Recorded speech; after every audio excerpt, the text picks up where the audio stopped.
Smile.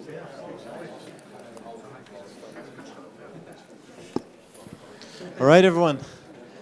Thanks a lot for coming back.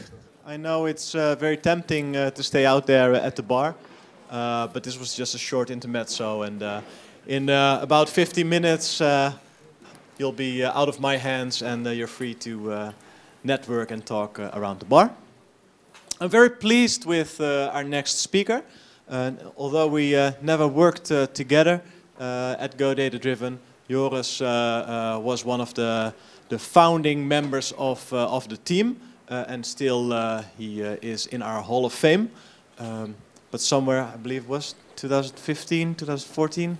Yeah, before even, yeah. Yeah, before you smelled a new adventure, which had something to do with cryptocurrencies and trading on Twitter, if I recall correctly. Yeah, it's about why we're here. I think that was the next big thing, right? Big data was old-fashioned, so let's go to the next the next hype.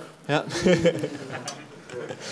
And well, that's exactly what you're going to evangelize about tonight. So, all right, thank you. Without further ado, yours. So my name is Joris. I run this little website called State of the Dapps. And it tracks already for many years what kind of applications people are building on this blockchain that you've been hearing about. First of all, what is a dApp? So a dApp stands for decentralized application or distributed application, which is basically an application on top of a blockchain. So a part of the application is like a front end, just in your browser, on a mobile interface, but the traditional business logic and data storage, which would happen on a cloud environment or on a server environment, a traditional database, that has been replaced by a smart contract hosted on a blockchain. So this is the new Web 3.0, the new thing. All these apps that are being developed are on top of this ecosystem. And in the beginning, back in 2015, people were asking me, like, well, what kind of dApps are there? And there were no dApps yet, right? So there was nothing there. So we were all making this up. All these concepts were there. But at a certain point of answering this question over and over, and then the initial concepts came into life, I was tracking in a, well, you cannot read it, but in a Google spreadsheet, basically just a list of, well, this guy made something for a gambling application or a poker application or whatever, maybe a marriage registry or a cadastre equivalent, all these crazy ideas that people had. I was keeping track of them, and the community was asking me for, well, what is happening, and also what kind of software licenses are being used, what kind of platform is being used. Nobody had heard of this token thing before, so we're not tracking that yet. But over time, this platform was evolving to basically an application store, an app store for dApps, where you could explore, where you could search, you could scroll, and you could really look into all these things that people were building. A lot of game-related things, but also decentralized healthcare, Demon Market. I have no idea what kind of thing that's going to be. A cactus game, but also a stable currency, just to replace this volatility of the blockchain currencies that you're seeing. And even a pension system, alternative investment scheme. So all these weird ideas are there. And over time, this platform became more and more mature. And in 2018, we just actually, a couple of days ago, we also started not only tracking dApps, but also related events around these decentralized applications. So what kind of releases do they have? At what meetups do they speak? So maybe at the end of today, you can read back and find all the applications that have been spoken about today. You can find them on this State of the Dapps website, and to keep track of this. But now we have a lot of dApps. And it was really this turning point. In the beginning, it was like 5 dApps a month, 10 dApps a month, 20 dApps a month. But at a certain point, like summer 2017, it really skyrocketed. So, audience question, who knows what happens? Why was this spike in activity development out there? Now, Ethereum already existed for a while. But this was really when this initial coin offering, token same, get-rich-quick scheme became very, very popular. So this was really the turning point. And now I cannot keep up with tracking all these dApps myself anymore. So I actually hired somebody that just helps me reviewing all these dApps and screening them and categorizing them and fixing typos, etc. And we'll see what happens afterwards. So right now, on this State of the Dapps website, more than 1,000 dApps are listed. Most of them have a website. Supposedly you can also have a dApp without a website, so they have even decentralized the web interface of the dApp. Almost 600 of these dApps are open source, and you can actually review the source code of the smart contracts and the front end and all the interfaces that they built on top of the GitHub website. So if you're new into this and you're learning about this and you see an interesting dApp out there, most likely you can actually inspect the code behind it and learn from there and copy. And that's due to their open source license, you're actually allowed to copy that and build on top of this. So this is really an interesting ecosystem that's evolving. And many of these dApps are actually announcing their projects on Reddit. So if you have to choose a social media environment, Reddit is really the go-to platform for all these blockchain-related applications. And, well, not all of them yet. Many are work in progress. But almost 250 have actually deployed their smart contracts on Ethereum blockchain or on a test blockchain out there. So that's really an application that's not only being built, but actually released out there where you can interact with the business logic and the code behind it. As I already mentioned, a lot of these projects are open source. And also if you're building this thing, well, you can keep it in-house, but that's not cool, right? It's much better to interact, to engage with your audience, and also to have this promise out there. If, as a developer of a decentralized application, if I disappear, if I stop with my project, how will it keep on going on? Who can maintain it? And if you publish the source code, others can take this over and still interact with your initial blockchain infrastructure that you built without you having to support that and run it and pay for hosting costs, etc. I mean, this is what all this decentralization is all about. So there are some proprietary ones, but majority use this either MIT or JPL license. So a lot of open source licenses out there. And we're also tracking how mature are these applications, how mature are these dApps. There's some stealth modes out there, but it's much cooler to just go live, of course. A lot of stuff is still work in progress. So it's being developed, it's not yet released yet, but maybe you can get a sneak preview, maybe you can look at some screenshots, maybe you already inspect some of the code, look at some use case descriptions, and eventually they aim to go live. So I think like a third of the total dApps are live, but you see this big bulb that's still being developed. So over time, I think this will come up, and much more of these things that you have no clue about yet will come live over time. And we also track like what are the actual smart contracts that these dApps use, and on which networks are they hosted, what are the addresses, so we can track all this data. The Ethereum mainnet is by far the most popular ones, but also a lot of these testnets are being used. So if you are building a dApp yourself and you figure, well, which of the testnets are the most popular ones, you can find this information and maybe build something that can actually interact with these other dApps on the same infrastructure. People are visiting our website to learn about these dApps and to discover, to explore, to find new things out there, or to do research in their competitors or potential partners or potential collaborators. And I want to share some of the user data, audience data that we see on our website, because it can actually inform you what you can expect from these early adapters that are trying this new ecosystem. So we get about 300,000 visitors a month. Most of them at the moment, they search for game-related stuff. So poker, whatever, lottery, etc. is there. But also music and music sharing and royalty redistribution schemes is commonly searched. Exchanges, and especially in combination with tokens, so how you get rid of one token and buy another one, and how can these applications help you with that. Insurance and supply, I guess supplies from supply chain, so more the industrial applications. Energy alternatives, peer-to-peer energy trading, how can you do that with blockchain, health-related, privacy-related things. So all these topics are commonly searched, but by far gaming is very, very popular. And just a snapshot.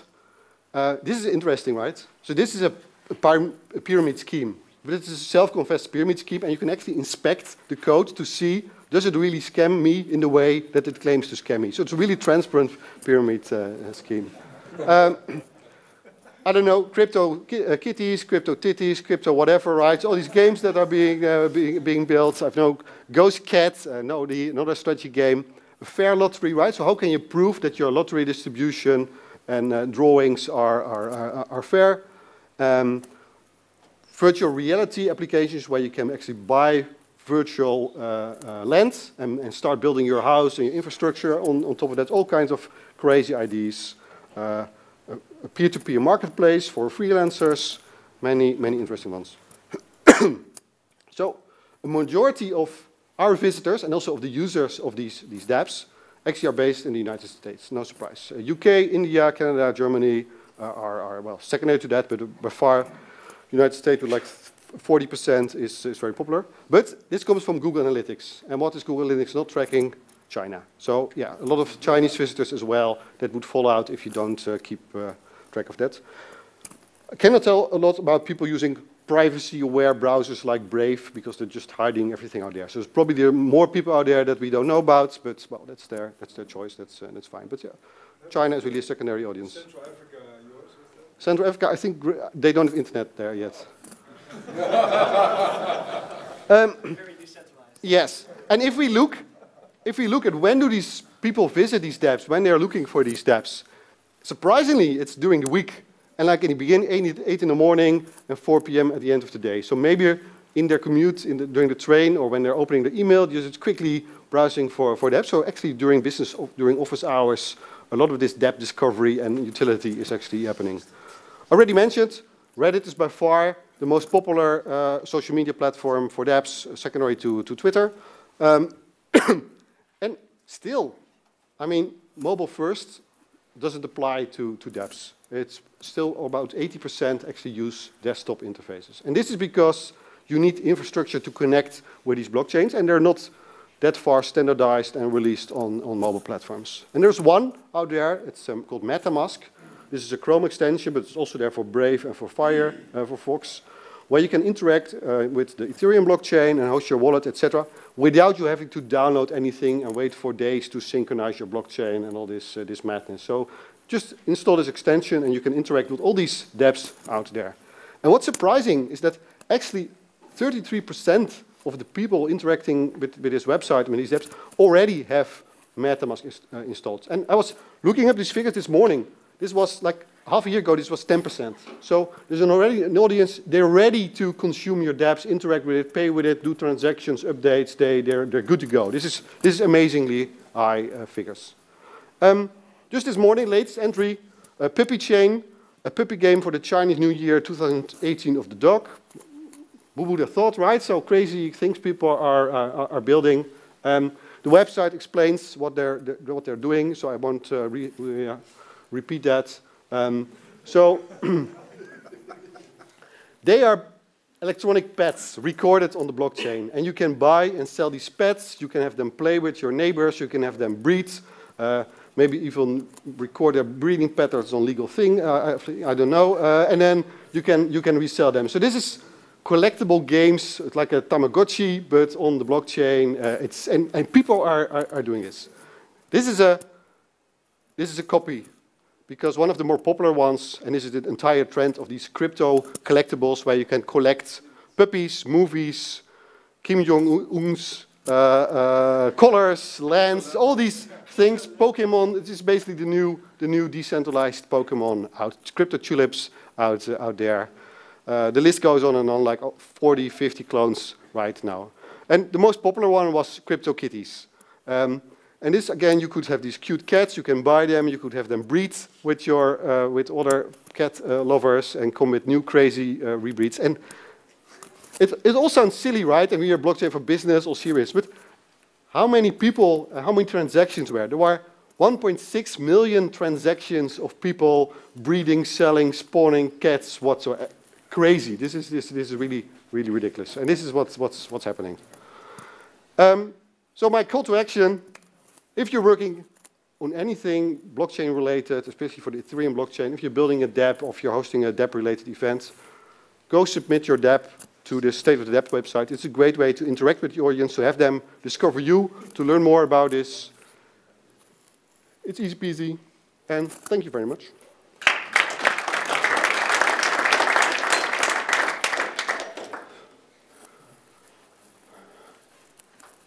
Question in the front here. Just one? Joris, really nice presentation. How can we use State of the Dap to connect and interact with similar projects where you can match up partnerships? Because I'm obviously also on your website, but I would love to see some matchmaking going on there. Is that something you're working on? So what we're actually doing, and we're actually tagging these dApps that are being published, and through that, and also through some of the more advanced machine learning algorithms that you learn at Go Data Driven, we try to match up these dApps and see similarities. And in theory, and especially with the standardization of the token contracts like the ERC20 and the other contracts out there, if you are compatible with one of these de facto standard contracts, other dApps could actually cross interact. So I think we are there to start this discovery mechanism. What we do want to do is publish more about technical specifications as well, like which kind of interfaces, and through that way you could actually see which other dApps you can interact with. But that's, of course, yeah, there's so many features to add. It's on our wish list, but we'll be there. Oh, and one important remark. 70% of the internet is about cats. Yes. So it's not a crazy thing. No. That there are a lot of cats. Thank you. Small question. Do you actually make revenue out of it? I'm sorry? Do I need to make any revenue out of it? Yeah. No. This is, for me, this is a great way to interact with the community, to get like the first update of what's happening, what are the trends, and this is great for me. As a software developer, as a software engineer, I learned so much of this. So the data is really the value behind this. We're actually experimenting with some blockchain-based advertising models, like the basic attention token and user feeds, and see how that can work. I mean, this is for me also a technology experimentation platform, just to try out what works, and also to help these projects with the launching platform of these highly engaged users. So there are all kinds of potential there, but it's not a real urgency to make a revenue. I guess it is also very useful to track scalability of projects, because normally people say that blockchain is a good thing, but scalability is not there yet. But do you know that how many users do they have, and how active the application is? Like, is there an application with millions of users? Yeah, there's a common request to give more insights in the actual blockchain activity below the front-end interface of these dApps. So we actually know their contract addresses already, so we can start collecting this information. We can start publishing that. But to be honest, more like the superficial games, they heavily optimize towards having many transactions, and it would, if we would rank and sort based on purely on that information, it would just filter out all the other interesting use cases. So, and that's one of the things that we're actually working on this year is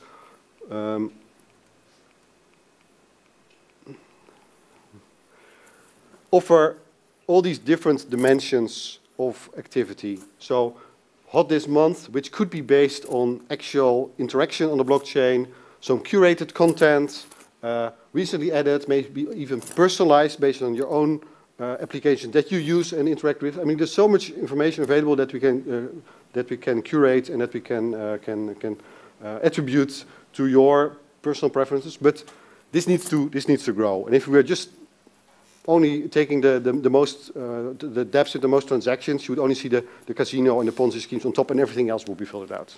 Right, Joris, thank you very much for your presentation. And we'll continue directly with the final presentation of this evening by Pieter Haasnoot.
Pub, zo kan die ook wel.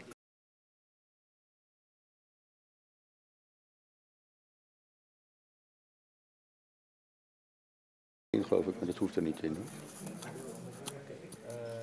Het geluid komt over de speakers, dus op zich... Maar ja, hij zit in een loop, dus je moet hem wel stoppen. Oh, moet je blijven staan dan even? Ja, dan moet je hem maar even stoppen, dat is wel goed.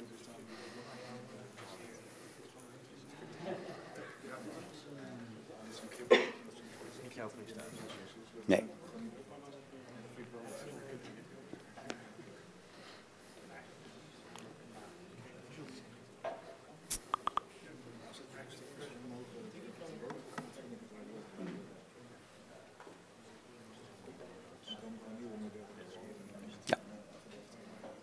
Naar begin gaat.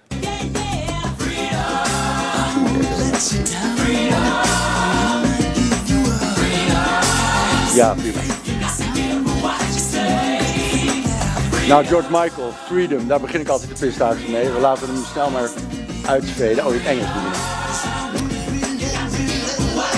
Nou, ik denk gewoon op je, just do it on your computer. And I start the presentation with freedom from George Michael, because freedom is the most important thing in life, I think. And to have freedom in your life, you need a good, open, democratic society. And for this, we need free press. But free press, ladies and gentlemen, is under siege. Our disc jockey is not quite ready yet. Als je hier start, dan zijn we helemaal goed. Free press is under siege. All over the world, we see a decrease in free press. These are the reports, the free press, the World Press Freedom Index of Reporters Without Borders. They always make these nice maps where you can see that free press is under siege all over the world. And we are more or less used to it, to see it in countries like Egypt and Turkey and all sorts of other countries, especially in Africa. But we see it in Europe these days as well. I don't know how this works on my head, but we see it in Europe as well. Europe is in fact the region in the world where free press is most under siege compared to other parts of the world. Of course, these parts were already used to free press being suppressed, but nowadays it's also happening in Europe, especially in countries like Poland and Hungary, but also in France and Spain. So why is free press under siege? That's quite important because most people recognize the first cause of why free press is under siege, because political, criminal and terrorist forces seek to silence free media. But there are other causes as well. A very important one, and that's why we started Publicism, is that the old business model of journalism is broken. The money of advertisers used to fund journalism, and the money of advertisers nowadays rapidly flows to Facebook and Google and other social platforms that do not care about free press at all. And the mainstream traditional press, the legacy publishers, I think, are quite lazy and not innovative at all these days, and they let it happen. So we see the money, the funding of the free press flowing to social platforms that do not care about free press at all. And of course, these social platforms also own the data and the algorithms in the attention economy they created. So these are four causes why free press is under siege. So that cannot be dealt with just one technological tool. You really should change the system. We see with legacy publishers nowadays, and with publishers I mean also television companies and others, that they have no money left for free press at all. When you look into legacy publishers like newspapers, they spend 75% of their turnover on distribution, overhead, shareholders, all sorts of commercial activities, and only 25%, and the number is getting lower and lower, is spent on editorial staff. So that's quite a problem. Journalism is clearly in need of a new operating paradigm. So we have to change the system, and that's what we are going to do. We are changing the system by creating a blockchain-based publishing network, and based on this, we can create all sorts of new services that really rewires journalism. I'm not going to do them all. But it is important to see that we can create censorship resistance, assure safety for journalists, also facilitate new business model for journalists, and create cooperation between journalists in virtual newsrooms that are in fact the new publishers. And it also significantly reduces cost and distribution and overhead. So legacy publishers are very interested in our model, and they all want to talk about it because it really reduces cost. That's what we also see happening in other markets, for instance, in financial markets, in banks and insurance companies. Blockchain is really reducing cost because of new supply chains in these companies. So just a simple overview of why it could be important to eliminate the centralized publishers, because make no mistake, these centralized publishers did a lot of good things as well. They organized publishing, trust, the quality of the content, the fact-checking, the transactions, business models, and so on and so forth. But they cannot do it anymore in a good way because there's simply no money left for them. So could we replace these centralized publishers by blockchain publishers? And we think we can. We can create networks that really organize trust and publishing, and again, equality and the transactions I just mentioned, and they're not based on a centralized company, but really in a blockchain network. And that's what we are doing. This is also a kind of overview because people, we notice that people have some difficulty to understand how social media and social platforms are organized nowadays. People think when I'm on Facebook, I'm on the right side of the picture, but of course you are on the left side of the picture. And it's a very centralized environment you are into. Yep. Nu moet je me even helpen, denk ik. Dat heb ik op een verkeerd, I pushed the wrong button. I'm famous for that. There we go. Oh, there we go. Okay, how are we going to do it? We are creating blockchain-based newsrooms, and they function like kind of publishing in a box. When you are a team, or even when you are an individual, you can create an environment where you can get all the services of a legacy publisher, but then it's done in a box, so you can use it whenever you want. And we see now, we are now doing pilots, several pilots, for instance, pilots for journalists with a refugee background. We are doing pilots in Sudan, in Egypt, in Turkey, but we are also doing pilots in the Netherlands where regional and local journalism is dying. So we are working with municipalities to create kind of publishing in a box services, and we are doing a pilot with more investigative journalism where certain topics are financed by people who are interested in that specific topic. Also for us, a thing that we are discussing tonight is to make this whole system work. We are creating the free press tokens. We might call them publics. And these tokens are really the oil in the system of Publicism. A fairly new thing that we are now discussing with impact investors and NGOs is free press bonds that are based on these tokens. And the free press bonds means that you can buy a share in free press as such.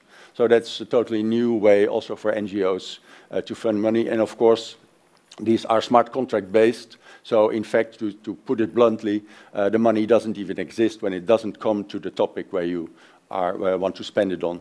The free press bonds are we at the moment organizing together with organizations that are active in putting remittances. These are the big money flows all over the world that go from people who send money to their home country, for instance, people from Syria who live in London and they want to finance their family in Syria. So they send money.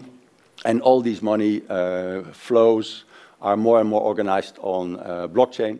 And we are discussing together with these companies who organize this, whether or not people could buy at the same time when they support their family with money in Syria or Egypt or wherever.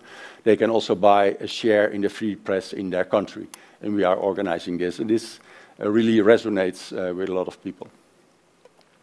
So this is kind of the proof of concept that we built. We are one of the few companies, I must say, that really build a proof of technology and really build a blockchain. And we did it with a Silicon Valley-based company, but with teams, of course, like all the blockchains, teams based in Ukraine and in Poland. We built this one. There are, in fact, two blockchains in it. One, the public blockchain, that is for the payments. And then there's a gatekeeper that connects it to the blockchain that does the transactions for the publishing. It works, and we are happy with it. But then again, from our perspective, that you shouldn't have any centralized organizations, we want to eliminate this gatekeeper, and that's what we're going to do in the next beta version that we are building right now. That is surprisingly funded by Google, because we see Google as a kind of an enemy, but in fact, hugging the enemy is a good thing, and it brings you a lot of money. So we were very critical, but Google said, okay, we're going to fund you guys, because it's a very interesting project. So that's about it. This is our spaghetti board, as we call it. This is how the ICO that we're going to do in the second half of this year is organized. And it looks very complicated, but it is in fact concentrated around a DApp that we discussed earlier. So here people are creating their newsrooms, and these are the value streams, and it's created in a DApp. And the ICO is then, of course, with an escrow and so on, organized around Publicism. We discussed this the whole afternoon with lawyers and experts. It was a very fun discussion. Okay, what is our roadmap? Is this one still accurate? Yes, I think so, more or less. We did the alpha release. We're now really working on the business management, and then together with the Google Fund and other funding, creating a beta version or alpha release version 2, and doing the impact ICO this summer. Busy times. So this is what we at the moment ask for, and surprisingly we discussed it a little bit before this meeting. Money is abundant. There's a lot of money in the world. It's not difficult at all to find investors and to find money. That's surprising, but it's more important and more difficult to find the real experts who know what they're doing and who have some experience. And our ICO goal that we're going to do is 5 million. Okay, who are we? We are a team that's very experienced in, well, let's say legacy media, but the commercial side, not really the public side of media, but the commercial side.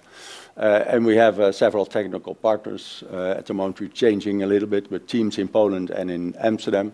And as I said, surprisingly funded by Google and by a lot of, and supported by NGOs like World Press Photo, Free Press Unlimited, Stichting Democratie en Media, and PricewaterhouseCoopers, who want to be in our slipstream. It's not easy to work with them, so perhaps you're going to skip that one again. It slows you down. So it's fun. And because, as I said in the beginning, because we are disrupting a market by creating another ecosystem, but an ecosystem as such is just talk. So we have to build applications, of course, and create services. But from this, we see that it's happening, and all the same things are happening in other markets as well. So we created a consultancy based on our experience in Publicism. So that's it.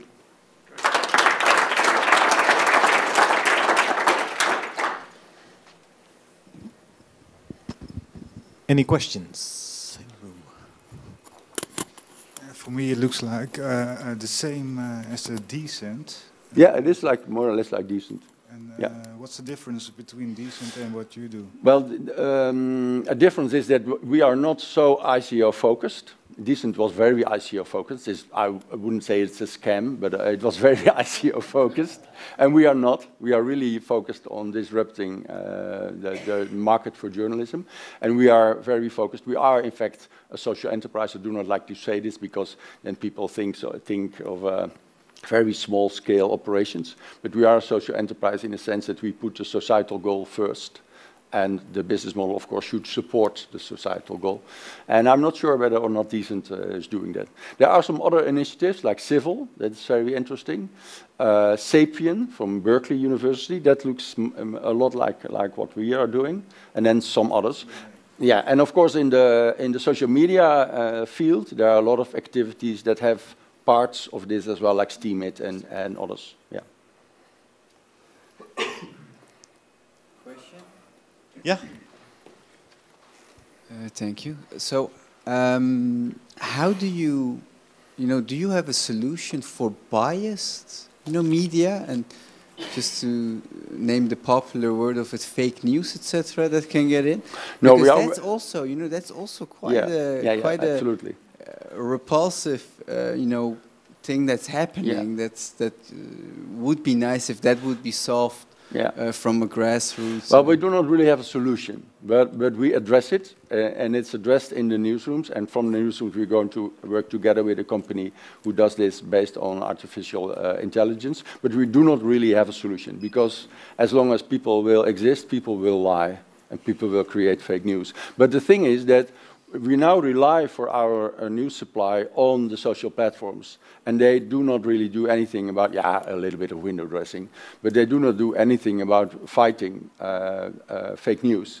And the legacy publishers that, again, are not innovative at all, they really were fighting fake news by having good editorial staff. So we are supporting good editorial staff, but not, again, in centralized legacy publishers, but just by creating facilities for people who want to be their own editorial staff. But you cannot fight lying. But I think as long as people will exist, people will lie. Yeah, I would love to see at least a component, of fact-checking or something. Yeah, again, we are creating a component like that with another company in the newsrooms. Yeah. Cool. Is there a final question? Like Steemit, do you also get paid in publishing power like Steemit has? Not in the same way as Steemit does, because one of the points of critics you could have on Steemit is that when, it is more or less a pyramid, like when you really started early, you get a lot of points, and of course you can earn points by making publication, but when you step in late, you are not able to earn as much points as you step in front and early. So we do not like the point system of Steemit, but as such, that you can earn content by fact-checking and by creating content, that's the same with us, yeah. All right. Pieter, thank you very much. And with this presentation, we have reached the end of this Blockchain in Business meetup. The next meetup will be somewhere around the 20th of April, but we will schedule it very soon. Take it away, DJ Mixmaster Grand Flash. Kan ik George Michael nog even aanzetten? And the next song is by George Michael. So, freedom of speech, very good, but we need to facilitate it a little bit with some drinks. So I invite you at the bar and look forward to networking with you all. And see you next time. Thank you very much.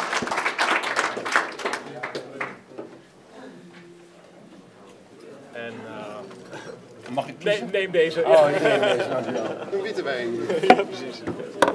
Het is altijd rood, hè? Is het altijd rood? Oh, je mag ook wit hoor, kan ook. Ja. Liever wit?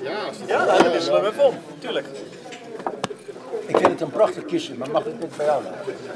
Zeker. Is het heel brutaal? Nee hoor.